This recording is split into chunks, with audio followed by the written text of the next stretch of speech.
Hi guys, welcome to this video on the principles of strength training. We're going to talk about a handful of key principles, including how we work out the correct numbers of sets and reps. We're going to talk about concepts like volume, time under tension, work-rest ratios, and so on. Let's get started.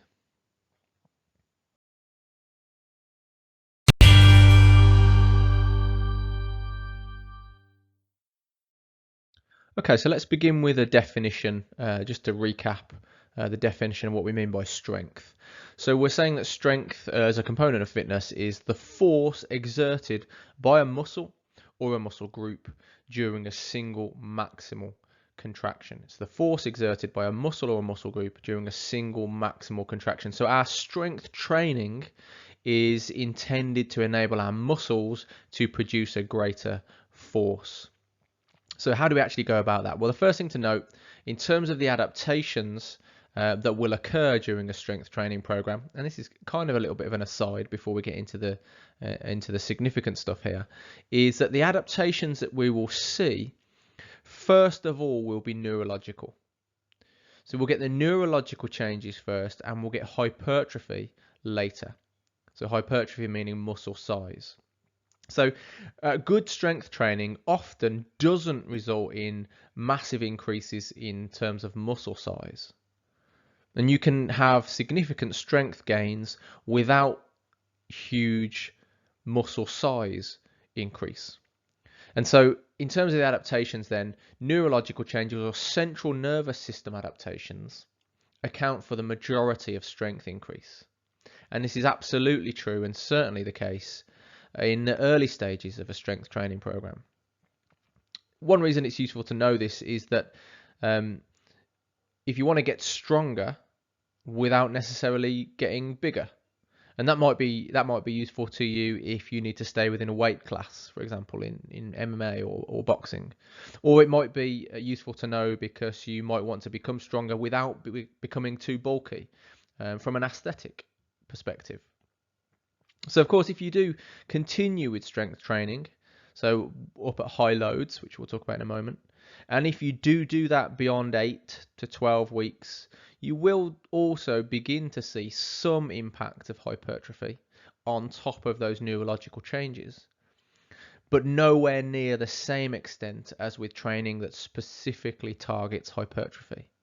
Okay, so the neurological stuff is the stuff that comes first, and our strength training is mainly aimed at least in the first instance, it's mainly aimed at the central nervous system pathways that enable us to lift and to produce a greater amount of force with the muscles that we're training. The hypertrophy is kind of a byproduct. It's something that occurs later as well.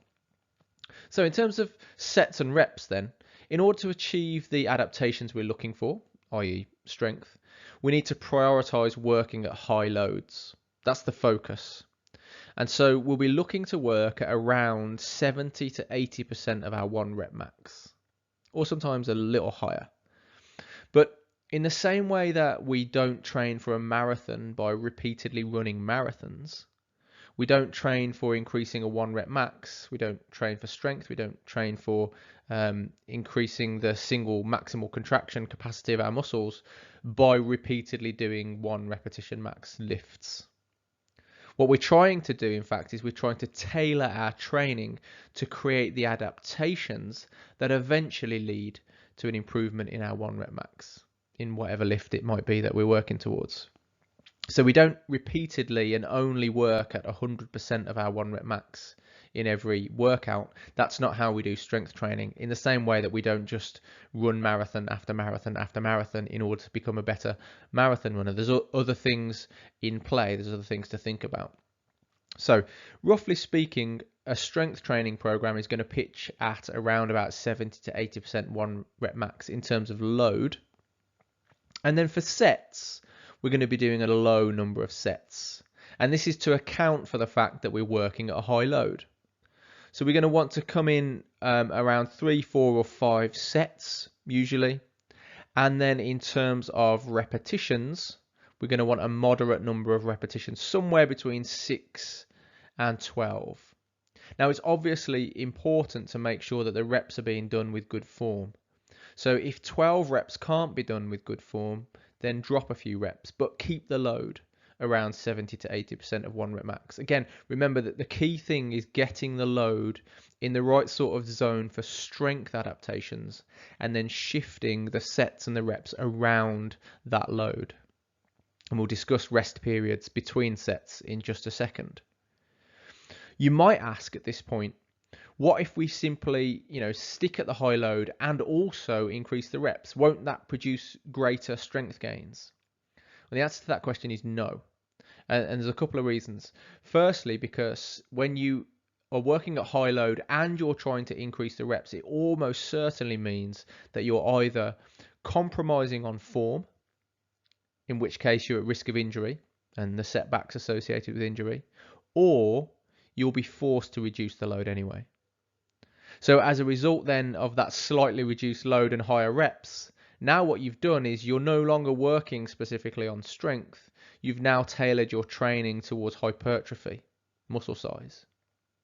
And you potentially you're not getting the same strength gains as you would achieve through pure strength training. So it sounds like a good idea to have a high load and high reps, but actually by increasing the reps, you're going to have a knock-on impact elsewhere, and that's going to mean that eventually you're going to be working on hypertrophy rather than strength.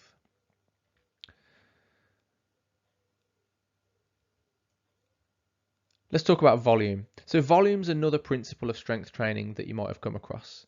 And it's a measure of the overall work done, and it's calculated for each exercise or each lift by multiplying the load or the weight that you're lifting by the number of repetitions and again by the number of sets, and that gives you an overall measure of the work done for each lift or each exercise in that exercise session. Specifically though, when we're working out volume, we're only really interested in sort of productive volume. So ignore your warm-up sets that are well down in terms of they might be down at 40 or 50% 1 rep max. Ignore those when you're calculating your overall volume.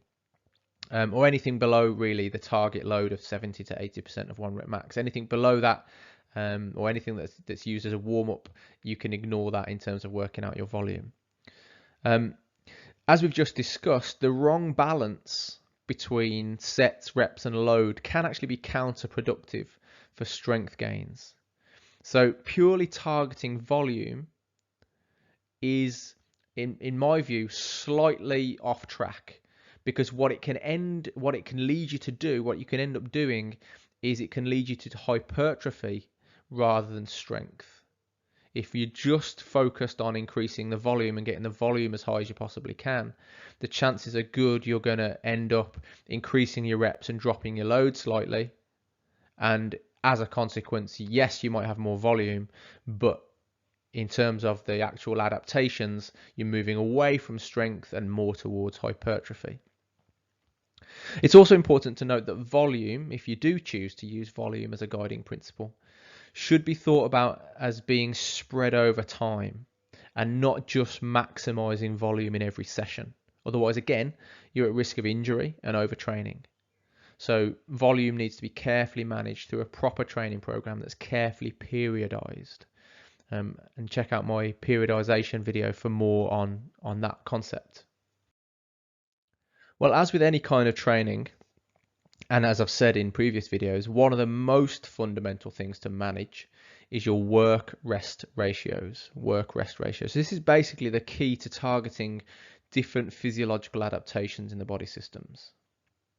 And getting this ratio wrong can mean the difference between, as we've said, strength gains and size gains, for example. Or it could mean the difference between muscular endurance adaptations and aerobic endurance adaptations, and so on. So for strength training, your optimal rest intervals between sets is going to be somewhere around 1:4 or 1:6 ratio. So for every 1 unit of work, it's going to be 4 or 5 or 6 units of rest. So for example, this might mean if a set of 10 reps takes 45 seconds, your rest period between sets would be somewhere between 3 and 4.5 minutes. So either 4 times 45 seconds or 6 times 45 seconds, somewhere in that space of time. So 45-second set, you're looking at a rest period of about 3 minutes, possibly a bit more than that, before you then move on to the next set of that exercise. And that seems like a long time, but that time is actually purposeful time. It's not just wasted time. And why is it purposeful? Well, one reason for this longer rest is to allow for full phosphagen recovery. That is full recovery of the fuel source for the ATP PC energy system before you begin the next set. If you want to know more about the ATP PC system, head over to the video on that topic, and I'll put the link in the description.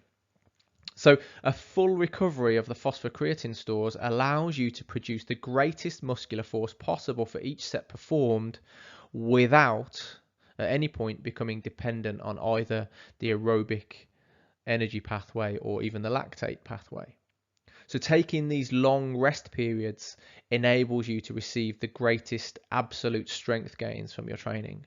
So depending again on the exercise and the number of reps, you'll probably be looking at rest intervals of somewhere between 3 to 5 minutes. Another key principle then is TUT, or time under tension. Time under tension. So the concept of time under tension is more commonly used for bodybuilding. However, it can have some application to pure strength training too. So the basic concept is that the longer your muscles are under tension, that is, the longer they're actually working, the greater the adaptation. And so it's a kind of an additional concern alongside sets, reps, and load. Because if you think about it, you can have a set of 12 reps at a particular load, but if you move the weight quickly and you pause between repetitions, or if you have a steady, slow movement for each repetition, you could end up with, on paper, having the same volume, but in practice, having vastly different amounts of time within each set where the muscle or muscles are under contraction. So time under tension accounts for this. So typically, time under tension often involves a very long, slow, eccentric phase, because that's the best way to incorporate an additional amount of time or a longer amount of time where the muscle is under tension. So often time under tension as a principle includes a long eccentric phase in the movement. And in my view, this is probably the key to this particular principle, because eccentric training has been shown to be very effective in increasing hypertrophy and strength, which we're interested in this particular video, and also power. So the timings vary depending on which of those outcomes you're looking to achieve from your time under tension. But a time under tension of around up to about 20 seconds will probably be beneficial for strength training. Okay, and anything more than that in terms of time under tension, the slowness of the movement, anything more than that, and you're probably working on hypertrophy again rather than pure strength.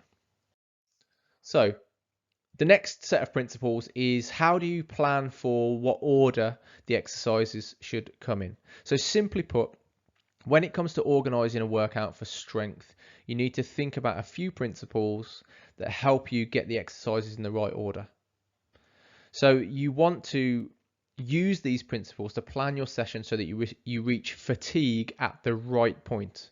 So either plan to prevent or to achieve fatigue, but in either case, so that fatigue appears in your training session at the right point. And so this comes down to getting the load and the sets and the reps right. Too high or too low a load, too many or too few sets, too many or too few repetitions, and you're going to hamper or limit the body's adaptations. You want to be experiencing fatigue toward the end of each set, and especially toward the end of your final set. So how is this done? There's a few ways. One, it's a good idea to begin with larger muscle groups before moving on to the smaller ones in terms of the exercise session that you're doing on any given day. Secondly, it's probably best to start with compound exercises first, like deadlifts and squats, before then moving on to isolation exercises where we're focusing on single muscles or single muscle pairs.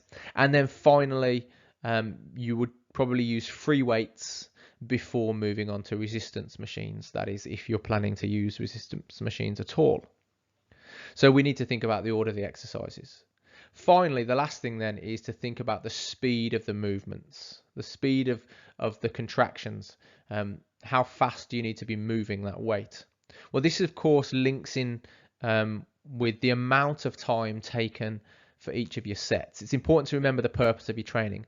If you're training for strength, which is what we're talking about today, if you're training for strength, it's not necessary to make your movements rapid. Rapid movements are not essential for strength. And in fact, if you do choose to speed up the movements, which may be a part of an effective training program, you'll no longer be working on strength per se, but on power, which you'll remember is defined as strength at speed. So power, of course, requires strength. So the speed of movement would be needed if we wanted to train for power, but it's not necessary for training for strength. So as we said, that power does require strength. It's strength at speed. So increasing strength does have a knock-on impact on power, but power training itself is not the same as strength training, although, as we've said, it does share some common features. So check out the video on power training for more information on this. So now you understand hopefully the key principles behind strength training. It might leave you wondering, what are the best methods to use to achieve these principles, or to build on top of these principles. So I'm going to discuss those in a follow-up video. But just to whet your appetite, I'll be talking about 3 methods of training: pyramid training, eccentric or negatives training, and variable resistance training. So I hope to see you in that video. And in the meantime, please don't forget to subscribe, hit the notification icon. If you've got any further questions, please do ask them in the comments section. I'll do my best to get back to you, or at the very least, I'll point you in the direction of someone who can answer your questions. But that's it for now. Enjoy the rest of your day and see you in the next video.